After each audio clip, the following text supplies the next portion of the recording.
Bismillahirrahmanirrahim. Assalamualaikum warahmatullahi wabarakatuh. Selamat pagi teman-teman semester 3 eh, Prodi Manajemen Fakultas Ekonomi dan Bisnis Universiti Muhammadiyah Gresik. Masih bersama saya Pradi Arianto MM PhD di mata kuliah Corporate Social Responsibility. Nah, kita akan melanjutkan beberapa bahasan kita setelah UTS kemarin. eh, kita perlu untuk mereview sedikit tentang beberapa hal yang telah kita bahas sebelumnya.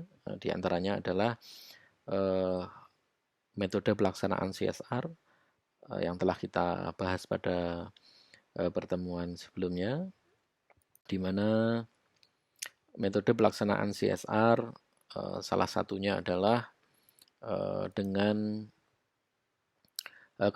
keterlibatan langsung dari suatu perusahaan. Jadi perusahaan akan langsung terlibat di dalam melakukan tanggung jawab sosial terhadap masyarakat. Jadi tidak diwakilkan ya. Jadi perusahaan itu secara langsung ditangani secara langsung program CSR-nya itu. Salah satunya contohnya yang paling gampang adalah secara langsung memberikan bantuan berupa air bersih misal di daerah kekeringan, pembangunan MCK, tanggap bencana, dan dilakukan secara langsung oleh perusahaan dengan atas nama perusahaan tanpa melalui nama yang lain gitu ya. Kemudian selanjutnya adalah eh, dalam melaksanakan program CSR, perusahaan itu mendirikan yayasan sosial. Jadi tidak atas nama langsung perusahaan yang bersangkutan, tetapi dibuatlah sebuah yayasan sosial yang mana yayasan itulah yang nanti akan eh, melaksanakan program-program CSR yang telah ditentukan gitu ya. Ada banyak contohnya, salah satunya yang ternama ya kalau kita tidak asing lagi dengan misalkan Adaro Foundation, misal Sampurna Foundation gitu kan. Eh, Otomotif, misalnya Toyota Foundation dan lain-lain. Jadi banyak perusahaan yang melakukan aktivitas pelaksanaan CSR-nya melalui yayasan sosial gitu ya. Kemudian eh, metode yang lain adalah menjalin kemitraan dengan eh, perusahaan lain, entah itu komunitas ya, jadi kemitraan ini dengan komunitas, lembaga sosial untuk membantu melaksanakan kegiatan CSR gitu, menggandeng komunitas lingkungan, membantu penanaman bibit dengan lingkungan. Misalkan kalau eh, kita ambil satu contoh PLN misalnya, PLN itu malah melakukan dua hal yang bersamaan gitu ya. Dia mendirikan eh, lembaga yayasan sosial sendiri, misalkan lembaga zakat PLN, tetapi dalam penyalurannya menggandeng beberapa lembaga yang lain. Salah satu di antaranya yang sering diajak bekerja sama adalah Lazismu misal gitu ya. Jadi eh, juga mendirikan yayasan sosial, tetapi dalam penyalurannya menjalin kemitraan. Itu hal-hal yang bersifat yang sudah biasa, yang lazim berlaku di Indonesia gitu ya. Kemudian eh, perusahaan itu melalui konsorsium gitu ya. Jadi ada dua perusahaan atau lebih itu menjalankan proyek sosial yang sama dengan tujuan yang sama untuk menjalankan CSR-nya. Nah, nanti kita akan bahas dengan keterkaitan dengan program, nanti kira-kira termasuk metode pelaksanaan yang mana ini nanti teman-teman bisa simpulkan gitu ya. Kemudian setelah kita memahami metode dan model pelaksanaan dari pelaksanaan dari CSR, maka penting bagi kita untuk mempelajari jenis-jenis kegiatan CSR yang dilakukan oleh perusahaan, khususnya perusahaan yang ada di Indonesia gitu ya. Maka jenis-jenis kegiatan CSR ini eh, yang pertama adalah cost promotion. Apa itu? Yaitu perusahaan ingin meningkatkan kesadaran masyarakat akan suatu permasalahan yang ada di lingkungan sekitar masyarakat itu. Nah, CSR jenis ini adalah biasanya memberikan dana sekaligus memberikan sumber daya ya, untuk memberikan dukungan terhadap kegiatan sosial yang dilakukan di masyarakat itu. Setelah menggali permasalahan apa yang ada di lingkungan tersebut, misalkan perusahaan air, maka mereka melihat daerah-daerah yang ada kekeringan air di sana. Nanti dia akan mensupport baik dana ataupun sumber daya yang lain, teknologi untuk memberikan solusi terhadap masalah itu gitu ya. Baik itu support dananya, support segala macamnya gitu ya. Nah, ini termasuk di cost promotion. Nah, nanti kita akan bahas di pertemuan kali ini detail dari cost promotion. Kemudian selanjutnya adalah yang kedua, cost related marketing. Cost related marketing bertujuan untuk menyisihkan sejumlah keuntungan yang didapat oleh perusahaan untuk memberikan bantuan sosial kepada masyarakat. Nah, jadi dana itu diambil dari profit mereka, sebagian dari profit mereka. Misalkan beli 10 dapat 1, tapi 1 itu diberikan produknya sendiri untuk disalurkan secara gratis. Nah, kalau teman-teman ingat programnya Aqua, setiap 10 botol Aqua disumbangkan kepada daerah kekeringan di NTT, misalnya 10 botol yang laku, maka satunya itu diberikan secara cuma-cuma untuk daerah yang kekeringan. Itu salah satu misal. Kemudian ada yang ketiga dinamakan dengan corporate social marketing. Jadi corporate social marketing ini dilakukan untuk mendorong dan menyadarkan masyarakat mengenai isu-isu yang ada di lingkungannya. Umumnya CSR jenis ini dilakukan melalui campaign-campaign, kampanye-kampanye. Misalkan kampanye cuci tangan dilakukan oleh siapa biasanya? Dilakukan oleh perusahaan toiletries, perusahaan sabun. Kampanye apa misal rajin nabung misalkan. Oleh siapa biasanya? Oleh perusahaan keuangan itu ya, perbankan. Kampanye buang sampah misal, kampanye uh, mengurangi penggunaan kantong plastik. Ya, oleh siapa biasanya? Oleh perusahaan-perusahaan retail gitu ya. Jadi disesuaikan dengan produk yang core produk mereka begitu ya. Rata-rata begitu.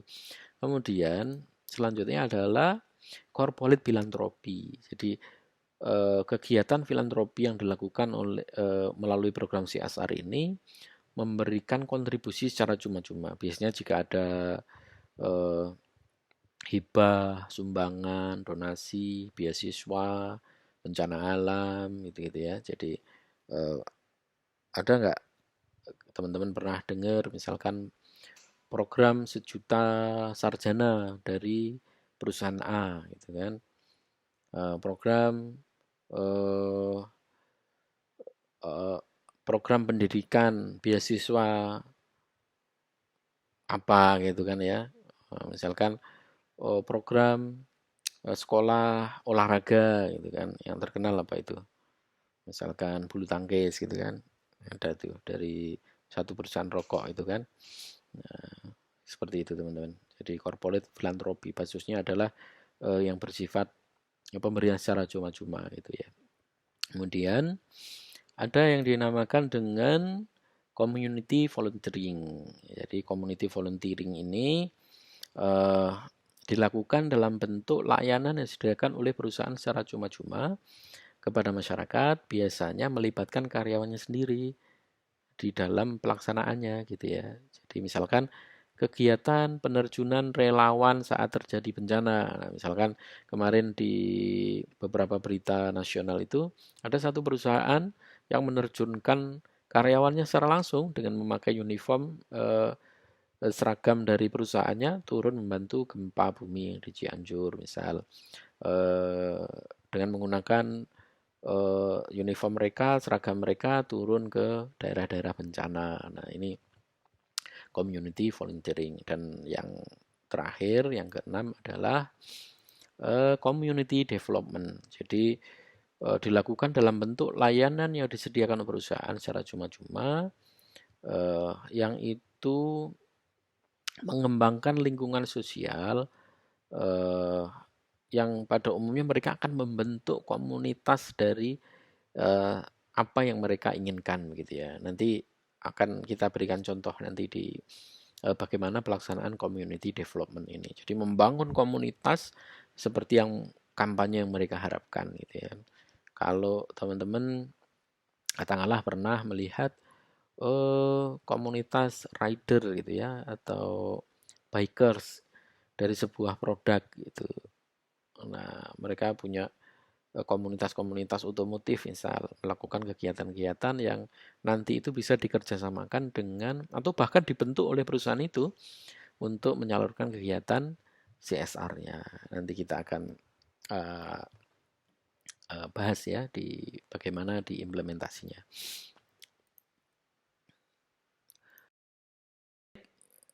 Baik, kita akan beralih ke satu pembahasan yang lebih spesifik yaitu tentang ghost promotion ini, di mana bahwa ghost promotion ini perusahaan ini berupaya meningkatkan kesadaran masyarakat akan permasalahan yang ada di lingkungannya, kemudian perusahaan akan memberikan dukungan baik itu sumber daya yang diperlukan, sumber dana yang diperlukan terhadap kegiatan sosial yang dilakukan oleh masyarakat setelah mereka berhasil mengidentifikasi dari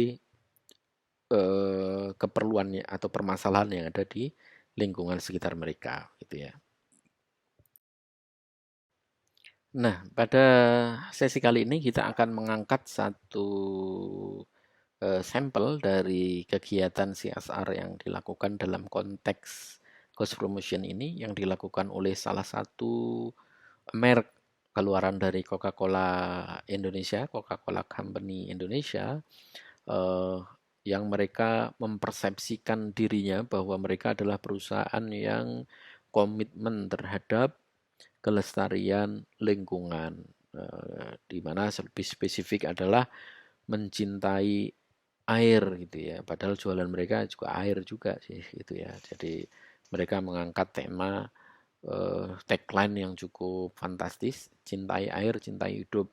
Dengan konsep yang mereka gali adalah bahwa manusia tidak akan pernah lepas dari air dalam hidupnya, maka mencintai air berarti mencintai hidup.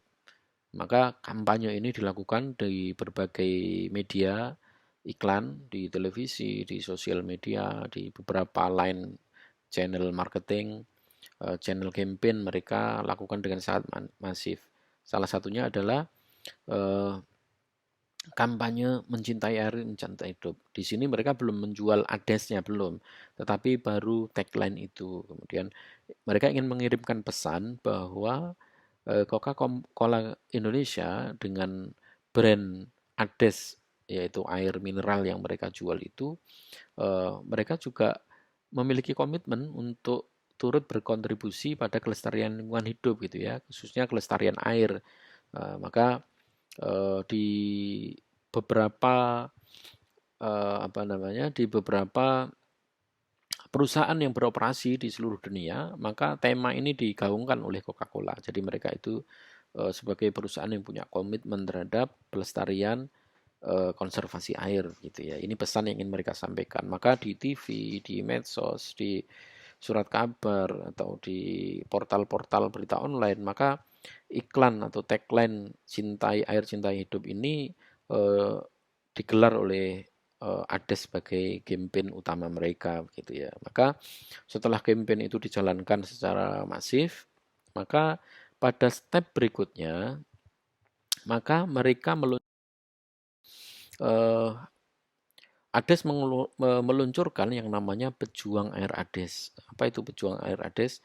Eh, Didasari oleh kegiatan CSR mereka sebelumnya, yaitu upaya pengembalian air yang dilakukan melalui pembangunan sumur-sumur di daerah yang kering gitu ya. Jadi mereka mencari data di mana ini daerah-daerah yang kering gitu ya. Maka mereka data disadarkan masyarakatnya bahwa mereka perlu membangun sumber resapan untuk penyelamatan mata air, eh, dana-dana diberikan untuk perbaikan akses air bersih, perbaikan sanitasi, hingga pembuatan embung atau danau-danau kecil buatan di lahan-lahan kering. Sehingga fungsi konservasi air itu terjaga. Di saat musim hujan ada yang meresap, ada yang tertampung, sehingga di saat musim kering masih ada yang bisa dioptimalkan dan dimanfaatkan. Ini dikeluarkan di daerah-daerah, dana ini dikeluarkan di daerah-daerah yang memiliki potensi kekeringan gitu ya. Jadi kemudian tidak cukup dengan itu, ADES mencari orang-orang dengan portofolio yang telah melakukan konservasi air itu, yang telah dilakukan sebelumnya, yang mereka juluki sebagai pejuang air ADES. Siapa mereka? Yaitu adalah Pak Sugeng Handoko dari Yogyakarta yang telah membuat embung bahasa Jawanya ya. Jadi tampungan air kecil itu, kolam-kolam kecil untuk menampung air hujan, dan ini sudah dilakukan oleh Sugeng Handoko ini telah lama gitu ya, sebelum campaign Cintai Air, Cintai Hidup itu digaungkan oleh ADES, tapi mereka Pak Sugeng Handoko ini telah melakukan sebelumnya, sehingga mereka diberikan award, dijadikan brand ambassador ADES begitu. Jadi mereka numpang beken ya, numpang beken dari aktivitas yang telah dilakukan oleh Pak Sugeng Handoko itu. Jadi mereka dijadikan brand ambassador. Tidak hanya Pak Sugeng Handoko, tapi ada namanya Romo Marcellus Hasan dari Nusa Tenggara Timur yang melakukan hal yang sama gitu ya. Jadi mereka ini dianggap telah memberikan kontribusi besar di dalam menjaga kelestarian air sebagai sumber kehidupan dan memberikan dampak positif bagi pelestarian lingkungan. Sehingga pada sekitaran tahun 2019 ya, 2019 tahun 2020 mereka diangkat sebagai brand ambassador mereka dengan julukan, nama yang disematkan adalah Pejuang Air ADES. Nah, keren kan? Nah, ini yang dilakukan oleh mereka. Setelah mereka campaign dengan tagline Cintai Air, Cintai Hidup, membangun beberapa sumber mata air dari dana CSR, menyelamatkan sumber mata air, kebersihan sanitasi dan lain-lain, mereka langsung mengangkat brand ambassador dari orang-orang yang terlibat di dalam konservasi air sebelumnya. Ini mulai mengerucut nih strategi mereka ya. Kemudian tidak cukup di situ, mereka meluncurkan yang namanya gerakan atau campaign tentang Sobat Air ADES. Jadi setelah menemukan brand ambassador, mereka ingin menyasar target market mereka. Ini coba kita lihat bahwa diluncurkanlah pada akhir tahun kira-kira di bulan Agustus di tahun 2019-2020 yang namanya Sobat Air ADES yang menjadi dari target dari cost promotion konservasi air ini yang dilakukan oleh Coca-Cola Company Indonesia ya gitu ya. Jadi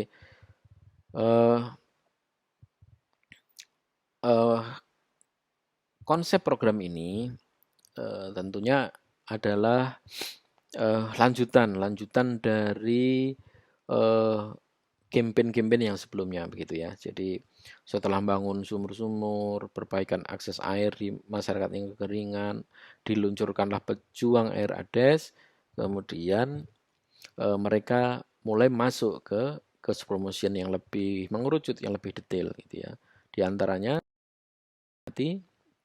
kalau kita cermati konsep program mereka setelah mereka meluncurkan campaign iklan Cintai Air, Cintai Hidup, kemudian mengangkat brand ambassador mulai mengerucut pada orang-orang yang memang dijuluki sebagai pejuang air ADES, maka Sobat Air ADES ini adalah program lanjutan dari Pejuang Air ADES yang mana mereka menyasar segmen muda gitu ya. Jadi kenapa disasar segmen muda? Karena ternyata mereka juga menjadikan segmentasi dari market segmen mereka adalah orang-orang muda yang diharapkan untuk mengkonsumsi ADES ini gitu ya. Jadi tapi dilewatkan dengan program CSR dengan mereka menjadi, kalau kita cermati dari metodenya, mereka menggunakan volunteer ya, menggunakan community development, jadi membangun komunitas orang-orang yang menjadi pejuang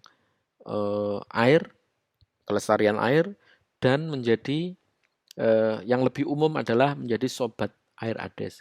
Jadi adalah pengikut-pengikutnya gitu ya. Jadi pengikut-pengikut dari pejuang tadi Jika dua orang tadi telah berkecimpung lama, maka orang-orang yang baru ingin menjadi pejuang, maka dididik lewat program Sobat Air Ades ini. Maka ini adalah program berkelanjutan yang nantinya berguna bagi citra mereka, bahwa mereka melahirkan pejuang, tidak hanya mengambil sosok sebagai brand ambassador terhadap orang-orang yang telah lama berkecimpung, tapi mereka ingin mendidik mereka menjadikan sebagai pejuang air ades begitu ya. Maka kita perlu cermati ini eksekusi programnya bagaimana. Jika konsepnya telah dicanangkan, ketika iklan tagline telah dibuat, mereka kemudian meng-hire atau rekrut brand ambassador dari dua orang yang telah berkecimpung, maka mereka menduplikasi pejuang tadi menjadi sobat air ades, menjadi para pengikut atau orang-orang yang ingin mengawali menjadi konservator air lingkungan atau pelestari lingkungan, khususnya konservasi air. Ini cantik mainnya mereka. Nah, fungsi programnya adalah menggunakan tema kegiatan yang bertajuk conservation gitu ya. Jadi yang terdiri dari dua makna, conservation dan vacation. Jadi konservasi dan liburan. Jadi liburan sekaligus belajar bagaimana konservasi. Nah, mereka mengeksekusi program diawali dengan mereka beriklan di campaign di beberapa media gitu ya, di media sosial ADES khususnya,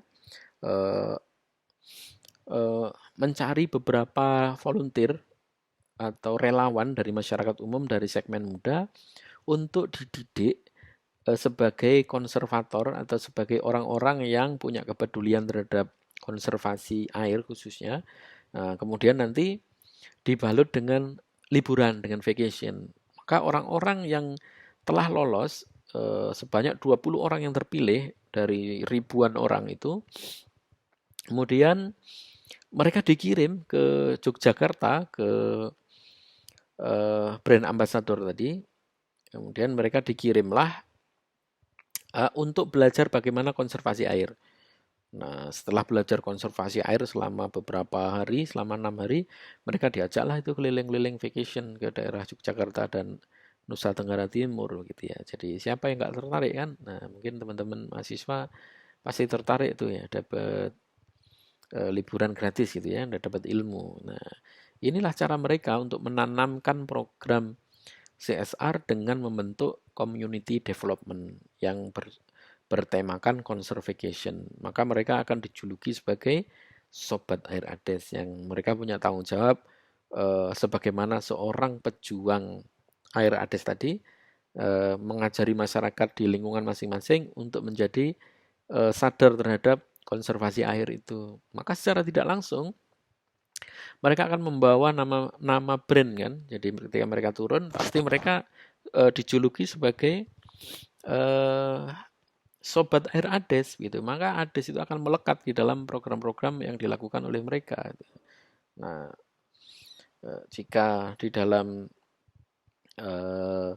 program yang lain CSR yang aksi filantropi, mereka hanya bagi-bagi. Mungkin setelah bencananya selesai, bagi-baginya selesai itu. Masyarakat nggak banyak mengingat, tetapi ini akan berkelanjutan teman-teman sekalian.